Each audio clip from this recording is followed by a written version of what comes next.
This was the week that everything changed. We have now increased our assessment of the risk of spread and the risk of impact of COVID-19 to very high at global level. Yes, direction is down. It's hard to be precise at this moment about the magnitude and, very importantly, the duration, how long this will last. Some breaking news just coming into us. We're just hearing that a British man has died of coronavirus in Japan. For weeks, there weren't many cases outside China of this coronavirus, called COVID-19. Then they were concentrated in Asia. But now it's clear that this is a global problem. After relative calm in markets, and indeed record highs, stock markets in the US and Europe have plummeted. It's been the worst week for equities since the financial crisis. What markets are saying this week is that they're worried that this is a global crisis that has global economic consequences.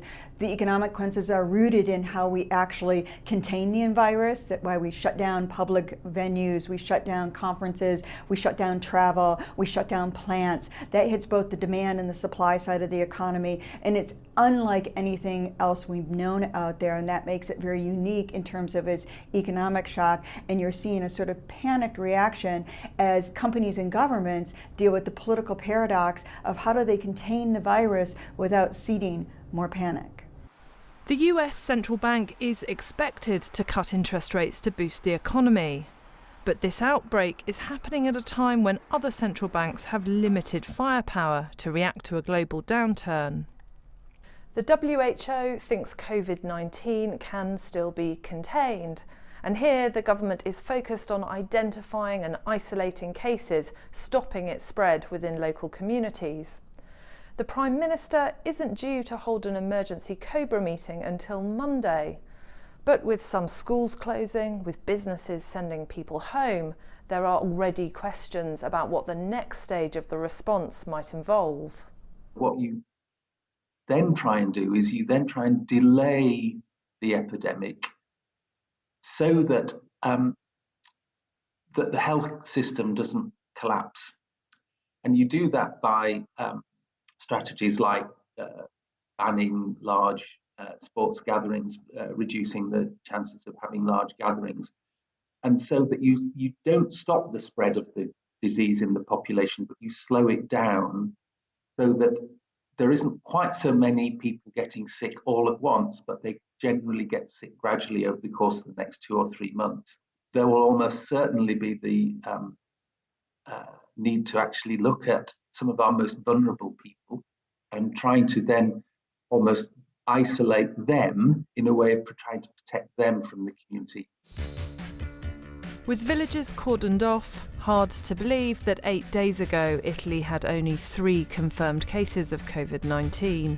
It now has nearly 900. The challenge for politicians, traders and the public is to be ready for whatever the next week might bring. Earlier, I spoke to the Health Minister, Helen Whately, shortly after the news broke that the latest patient diagnosed with the coronavirus in England was the first to catch it in the UK. I began by asking her what else she could tell us about that case. Well, at the moment, the work is going on to make sure that we have traced the contacts that individual has, and Public Health England contacts people who might have been in contact with them. That work is happening at the moment, but it's happening against the context of us as a country being really well prepared for the virus, having already taken effective steps to contain it. So we have, this is the 20th case of a UK citizen. But with cases, the first time the illness has been passed on in the UK. That indeed is the first time that the illness has been passed on in the UK. So that is a significant development, do you think? Yeah, it is important to note that. Do you think it means that we'll inevitably see more transmissions of the virus within the UK now? So I can't reiterate enough that we are well prepared, but we do have to recognise that it is likely we will see more cases within the UK. We are well prepared as a country. There's also a role, therefore, that everyone can play. Everybody has a part to play to help us be prepared as a country. And that is just to take the basic steps that you would take to make sure that you don't catch a cold or catch the flu. So that's the guidance that you get from the Chief Medical Officer about washing your hands thoroughly and effectively, and carrying a tissue so that if you sneeze or cough, then you do that into the tissue and throw that away. It's just good personal hygiene, and that's something that we can all do.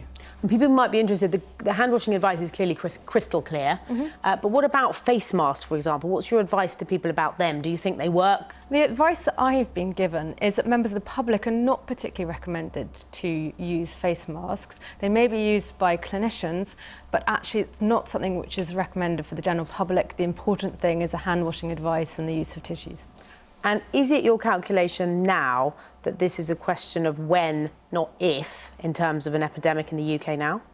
We have plans in place and carry out exercises so that in the event of something like a flu pandemic, we are ready.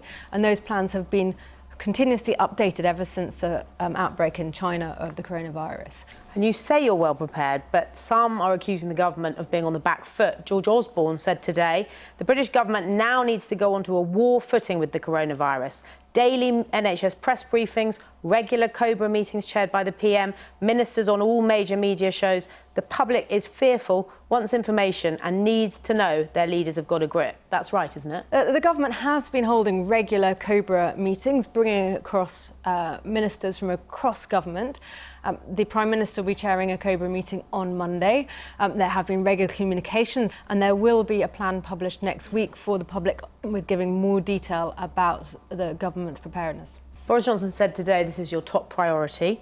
As you mentioned, there's a COBRA meeting on Monday. Why wait till Monday? Does he want to have a good weekend? Well, as I said, there have been regular meetings, COBRA meetings going on over the last few weeks. But this is ratcheted up now, hasn't it?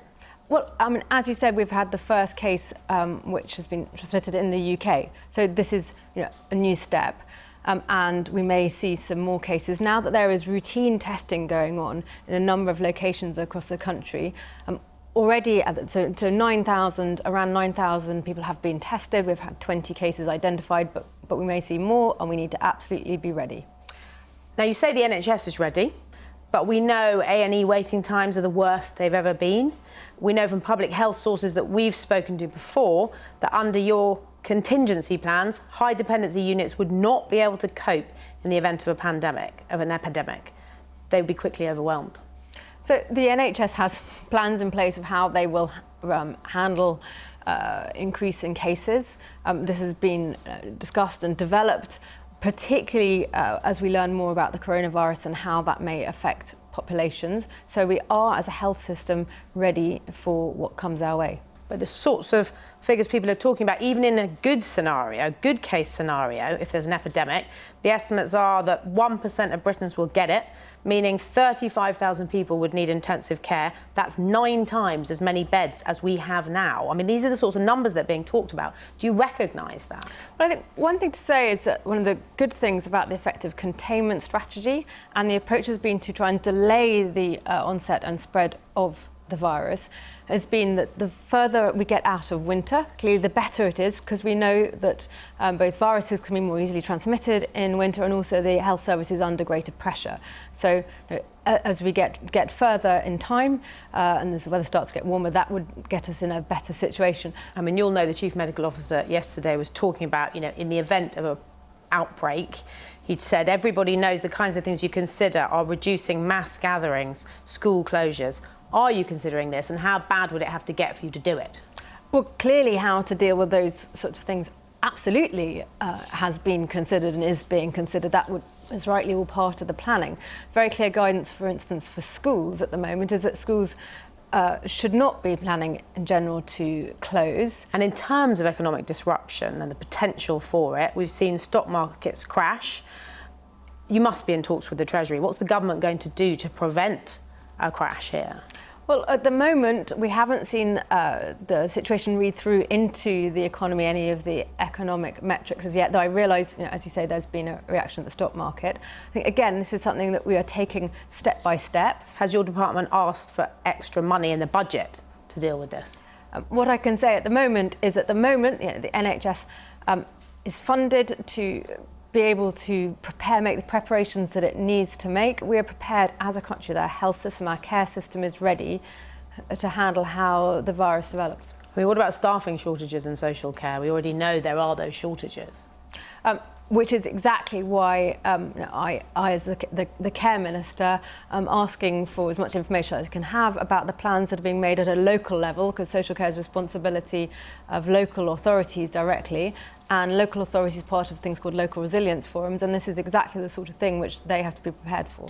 Do you think the government needs to give more direct advice to businesses? I mean, we heard that Wetherspoons yesterday said they won't give full pay to staff who are self-isolating, and yet, you know, your boss, the Health Secretary, has previously said self-isolators do count as sick for employment purposes.